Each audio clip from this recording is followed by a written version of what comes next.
বিসমিল্লাহির রহমানির রহিম। আমরা আজকে যে বিষয়টা নিয়ে কথা বলবো, এটা হচ্ছে আমাদের একটা লিফটে ম্যান ট্র্যাপ হয়েছে। তো আমরা ম্যান ট্র্যাপ কেন হয় বা কি কারণে হয়েছে এই বিষয়টা নিয়ে কথা বলবো। এখানে আপনারা দেখতেছেন যে লিফটে যে কাউন্টার ফ্রেম আছে বা ওয়েট ফ্রেম আছে, ওয়েট ফ্রেমটা একবার নিচে বাফারে লেগে আছে।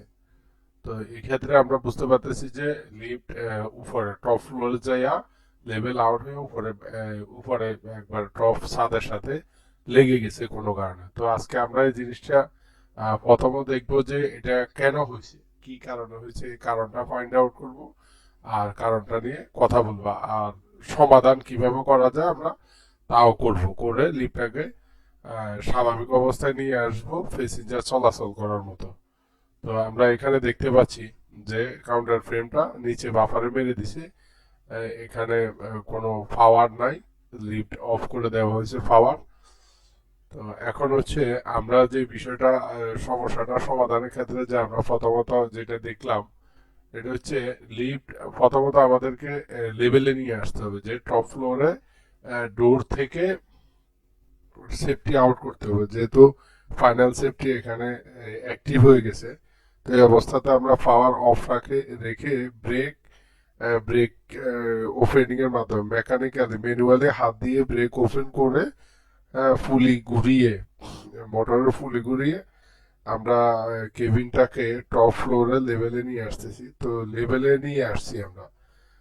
এখন হচ্ছে আমরা যেটা বুঝতে পারলাম যে লিফট যেই কারণে ম্যানট্রাফটা হয়েছে, আমরা এখানে একটা জিনিস দেখলাম যে লিফট একবারে টপে ছাদে ছাদে লেগে গেছে, ছাদে লেগে গেছে। আমরা এখন টেনশনে আছি যে না জানি উপরে কেবিনের উপরে যে জাংশন বক্স থাকে, তারপর ডোর মোটর, ডোর ইনভার্টার, লেভেলিং সেন্সরের বার, এগুলা কোনো বেঁকে গেছে বা নষ্ট হয়ে গেছে কিনা।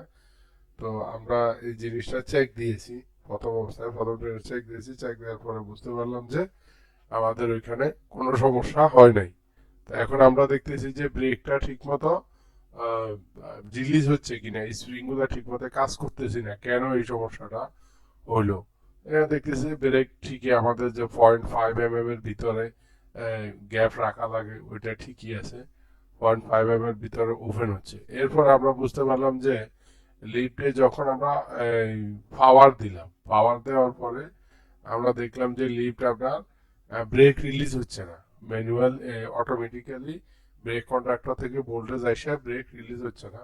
এটা না হওয়ার কারণে আমরা ব্রেকের যে কানেকশন আছে কানেকশনটা ওপেন করলাম। ওপেন করার পরে এই যে 3 আর 4 এখানে ওয়ারিং এর মধ্যে দেখাচ্ছে যে 3 আর 4 হচ্ছে ব্রেক কয়েলের, এই যে কয়েল, এটা তো পুরোটা coil, brake brake release hold এবং রিলিজ কয়েল, কয়েলের ভোল্টেজ আসে 110 ভোল্টেজ এসি আসে আমরা জানি। আর দুই দুই পাশে যে দুইটা কানেকশন আছে এগুলো হচ্ছে ব্রেক রিলিজ হলে যে ফিডব্যাক যায় কন্ট্রোলে, এই যে সুইচ, এটা হচ্ছে ফিডব্যাক সুইচ, দুই পাশে দুইটা ফিডব্যাক সুইচের কানেকশন। তো প্রথম অবস্থায় আমরা লাইন দিয়ে ম্যাগনেটিক কন্ডাক্টরকে লিফটকে আপ ডাউনের চাপ দিয়ে দেখলাম যে না, কোনো কারণে লিফট চলে, মোটর ঘুরে লিফটও চলে, মাগার আপনার ব্রেকের ভোল্টেজও আসতেছে না, ব্রেক রিলিজ হচ্ছে না, তবে মোটর ঘুরতেছে। তাতে আমরা বুঝলাম যে কোনো কারণে ব্রেকের ভোল্টেজ মিস করছে, রানিং অবস্থায় মিস করার কারণে আপনার লিফট অটোমেটিক্যালি উপরে মেরে দিছে, লিফট অটোমেটিক্যালি উপরে মেরে দিছে।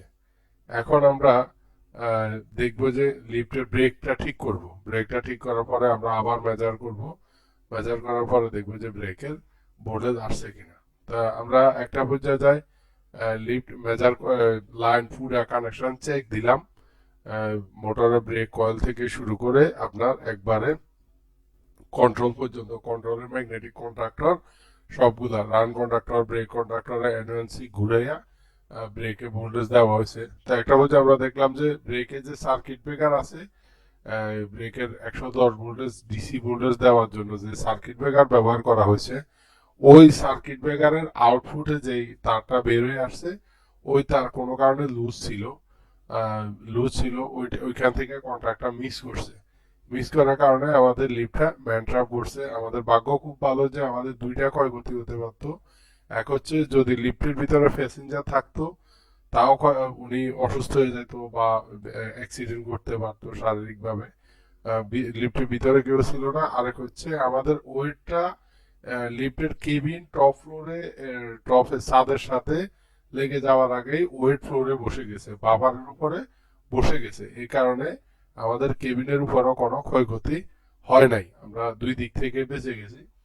তা এখন আমরা ওই যে যে সার্কিট ব্রেকার আছে, সার্কিট ব্রেকারের কানেকশন ঠিক করার পরে আমরা আবার ব্রেকে ভোল্টেজ দিলাম। এখন দেখেন 106 ভোল্টেজ, এই যে আপে চলতেছে, 106 ভোল্টেজ দেখাচ্ছে, আবার ডাউনে চলবে দেখেন এখানে। হ্যাঁ, এই দিকে তাকান, এদিকে তাকালে বোঝা যাবে যে ডাউনে চলবো। হ্যাঁ, ডাউনে চলতেছে, আবার 106 ভোল্টেজ এখন শো করতেছে। এবং আমাদের ব্রেকটা খুব সুন্দরভাবে রিলিজ হয়েছে, ব্রেকও খুব সুন্দরভাবে রিলিজ হয়েছে। ইভেন আমরা এখন দেখতে পাচ্ছি যে আমাদের লিফট বরাবর মতো রানিং আছে, লিফট একটা ফ্লোর থেকে আরেকটা ফ্লোরে ওরা এসে যাচ্ছে। ইভেন আর কোনো সমস্যা নেই। লিফটের একটা জাকুনি দেখাইতো এর আগে, ওই ইয়াটাও চলে গেছে, আমরা শেপ রান দিয়ে দিছি লিফট রানিং করার পরে। ধন্যবাদ সবাইকে, ভালো থাকবেন, আল্লাহ হাফেজ।